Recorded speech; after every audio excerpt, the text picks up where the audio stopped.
Hey guys, welcome back to the channel. Today I wanted to do a Witch's Tarot by Burning Paper Hearts tarot review. Before we get started, I just want to warn you that there is nudity in this deck, so if that is something that bothers you, you might want to sit this video out. So now that that's out of the way, I really have been enjoying this deck. I forgot to mention that I've been working with this deck in September, but I think it's a good thing anyway that I didn't mention it because now I can talk about it. I've been working with this deck, I'd say for about a month now. I've gotten to know it a little bit better, but I still feel like there's still so much more to this deck. If I could summarize this deck's personality, I would say that this is a Scorpio. I feel like no matter how much time you spend with this deck, there is still so much more.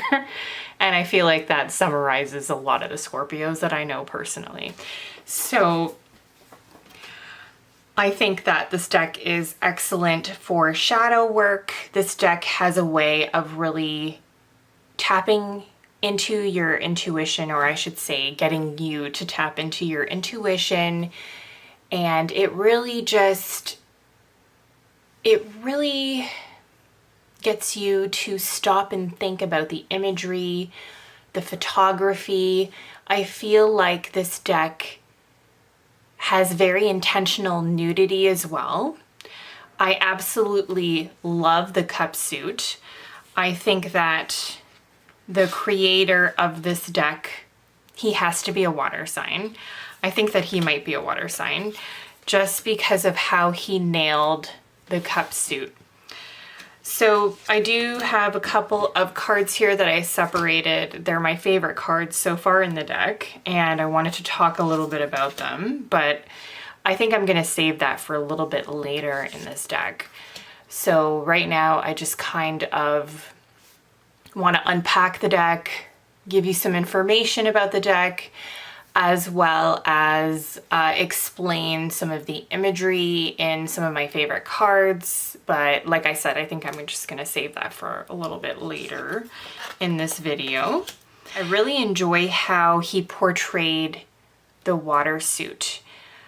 A lot of the cards do contain nudity, but like I said, I do think that it's very intentional. I guess like the cards, I guess the way that I could describe this to you is the cards with nudity, they really give you a sense of either vulnerability, sometimes it can be empowerment, as well as exposure. Sometimes the cards do leave you feeling exposed, and I think that that's intentional. It's very intentional. And I can go over some of the cards that I selected actually to really demonstrate this point to you. So for example, here I have the Queen of Coins. So this is your Queen of Pentacles suit. So as you can see, she's completely naked. And in this card, I think that it's really symbolic of how the Queen of Pentacles is just so connected to nature. This card leaves you with the impression that this individual is very connected to nature and is very present in the moment, like usual, like most Queen of Pentacles that I've met. They tend to be very grounded in reality. They're very present in the moment. And this card, I think, really demonstrates those qualities. The nudity in this card, it feels very empowering, and it feels like she doesn't need anything but the nature that surrounds her. It really does demonstrate her connection to nature. And like I said, just a very grounded individual. That's how I usually read this card anyway. It does talk about someone that's usually very grounded in reality. There's also a balance with this card. Typically the Queen of Pentacles is somebody that she's very balanced when it comes to her home life and her work life, or a lot of the times this card does have a connection to the sign Capricorn. So oftentimes when I'm reading for other people, I will pull this card for Capricorns, and I find them to be either incredibly balanced or they're lacking a balance in either their home life or their professional life. They're very driven in their careers. And this individual does seem she seems like she's very driven. There is this wild quality to her, very raw quality, but she does still seem very grounded in reality and just very connected to nature. There is this sensual quality to her. That's another earth quality I find, as well as just very present, very connected probably to her environment and everything around her. Very observant too. I get like this impression that she's very observant, and I find that these are excellent. They're excellent qualities to connect with this card when you do draw this card in a reading. This deck I also find to be very daring. It's very unapologetic for who and what it is. Excellent for shadow work just because of the nature of the deck, the nature of a lot of the imagery. It's very thought-provoking, and like I said, I just completely unwrapped one card and we're just getting started. The next card that I want to show you here is the Eight of Wands. So I really like this interpretation of the Eight of Wands because it's so different from your typical Eight of Wands. Again, I think that this deck is created for shadow work, so a lot of the cards might read as the reversed meaning. So this card really makes you slow down. It feels like everything's slowed down to the individual in the card. Maybe she's experiencing blockages in her life, or maybe she's just reached a point in her life where she just wants to stop and reflect. Maybe something's not going according to plan. Typically the Eight of Wands, it's talking about this, almost like this force of energy that propels you forward. All the blocks that you were previously experiencing are now gone. So if you were to take a look at this imagery, it's like completely opposite of that. It feels like things have really slowed down.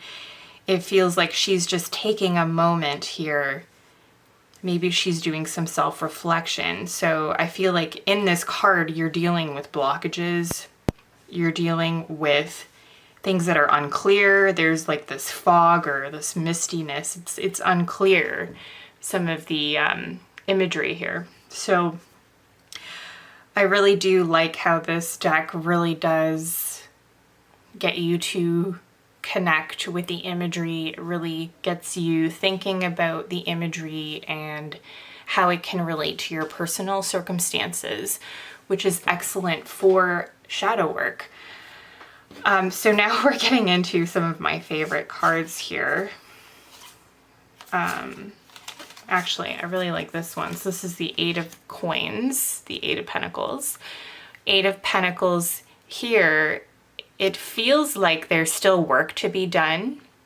However, you're still having a moment that you just kind of want to slow down. You want to capture the moment. You can see that she's holding a camera. And I feel like there is this sense of we should appreciate how far we've come to this point. And yes, there might still be work to be done, but let's just slow down and enjoy the moment, capture the moment, and just be present in the moment as well. That there's a huge emphasis on being present in the moment, especially with the Pentacle suit and with this card, with her really looking like she's slowing down and she's ready to take a picture. I just absolutely loved this imagery, and I think that it really does symbolize what the Eight of Coins represents to me. So the next card that I have here is the Knight of Cups. So there is nudity in this particular card, and I absolutely love this card. I think that it really does, it really does get to the bottom of what the Knight of Cups represents. The Knight of Cups, which is connected to the astrological sign of Pisces, which is my sign. But I feel like a lot of people could probably relate to the message of the Knight of Cups. I don't think you have to just be a Pisces, although it's something that a lot of water signs are going to connect with more than other astrological signs, unless you have like a lot of water in your chart. But what I really like about this card is that the person in the card,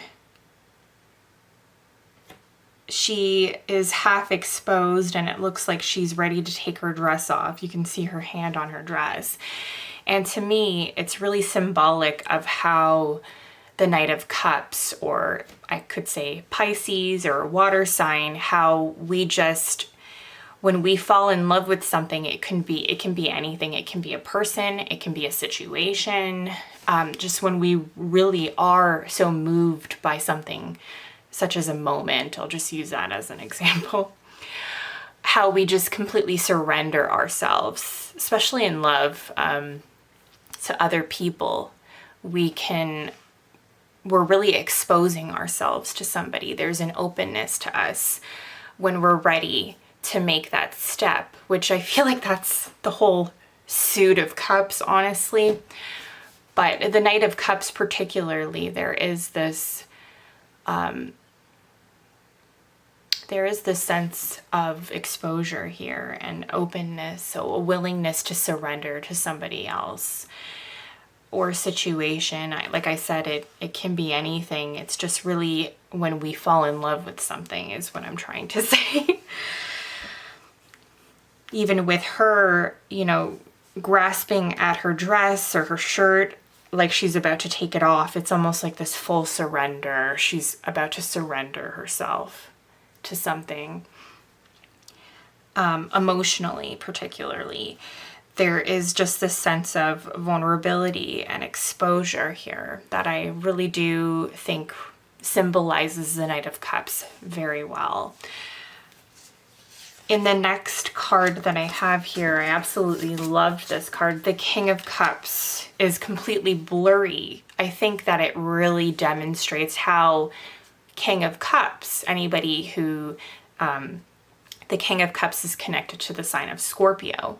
So the King of Cups is known as being, that perfect balance between logic and rationality.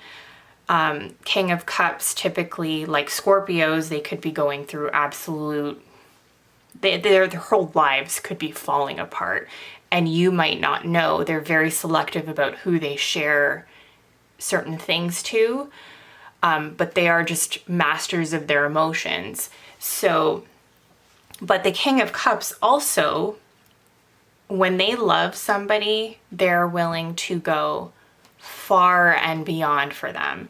They're willing to sacrifice themselves and their own well-being for somebody else. And of course, this isn't just Scorpios. I think a lot of water-dominant people or water signs, Pisces as well. I've known quite a few Pisceans who can be like that. So I do find that this card really does symbolize that quality of the King of Cups very well. How blurry it is. It feels like the focus isn't on the King of Cups. The King of Cups is, he's not focusing, or she's not focusing on herself. She's so focused on somebody else that she needs to really get back to herself. And she's about to cover, she's got a glass of wine here. She's about to cover it, leaving some for herself, leaving some of that, it could be emotions, leaving some of herself for herself.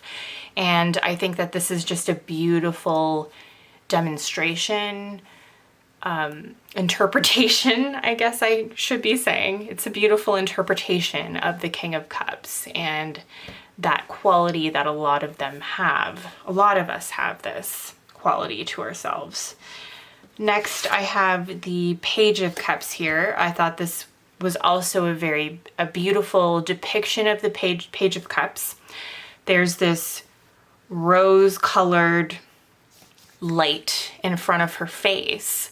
And I think it really speaks to the quality that a lot of Page of Cups, usually they represent water sign children, were known for being extremely dreamy, having this wild imagination, being very connected to our intuition. But it's really all about, I think, the imagination when it comes to your child water signs. And there is this sense in this card of looking at things with almost like this, like rose-colored glasses. It's like obstructing her vision. She's not seeing something the way maybe a Pentacles or like an Earth sign would see things, as being so grounded in reality. It's like the complete opposite. There's this dreamy quality here.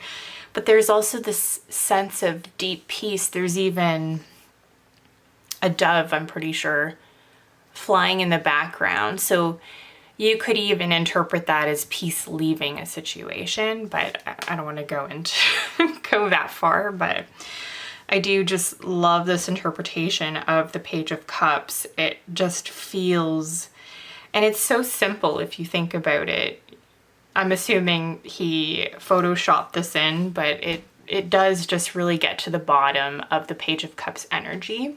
Like I said, I absolutely adore his depiction of the cup suit.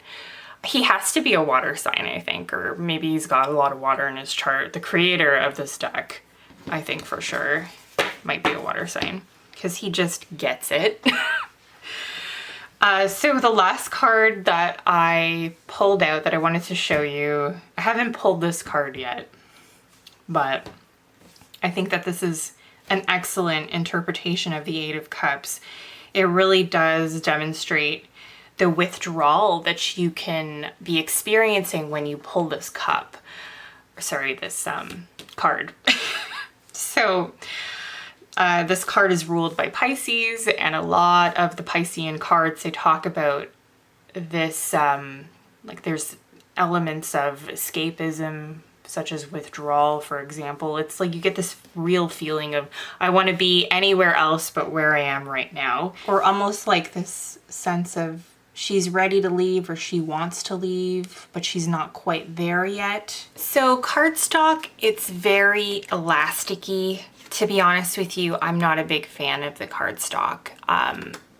I don't have very many indie decks. I mostly have mass market decks.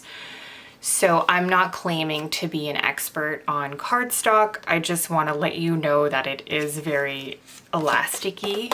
It's very flexible, to be honest. I wouldn't be surprised if this was high quality cardstock. It's very thin, so I find that it sticks together. So I'll pull more than one card oftentimes. So if that's something that bothers you, then you might want to do maybe a bit more research on the cardstock, at least, of this deck. Oops, there's a hair. It's edged in black, as you can see. It's a very beautiful deck. There's extra cards. I want to say 80. I will put the number on the screen if I'm wrong. But there are extra cards in this deck. The imagery it's beautiful, it's fantastic, it's thought-provoking. The personality of the deck, which I've already gone over slightly, it's very sensual. It's very thought-provoking. It's very intense. It's excellent at really bringing things from the subconscious to the consciousness. It's excellent for shadow work because of that. Like I said, if I could give this deck a sign, an astrological sign, I would give it Scorpio. It's very Scorpio. It's also Venus in Scorpio. There's like this femme fatale energy to this deck. It's like very sensual. It feels nice. It has like I can't remember. It's either matte or like a linen cardstock. It's very soft. It's smooth. It feels nice to shuffle. Like I said, just the only issue I have is the sticking of the cards. But otherwise, I absolutely adore this deck. I'm very happy that I purchased it because I think it was this deck or the Pythonic Tarot, which I'm still on the fence about getting that deck. I was thinking maybe for winter, but we'll see. But I'm very happy that I have this deck. I've been using it every single day for my daily Triple Goddess spread. If you're interested in that spread, I mentioned it in my daily practice video. I'll link that as well. But I do absolutely adore this deck.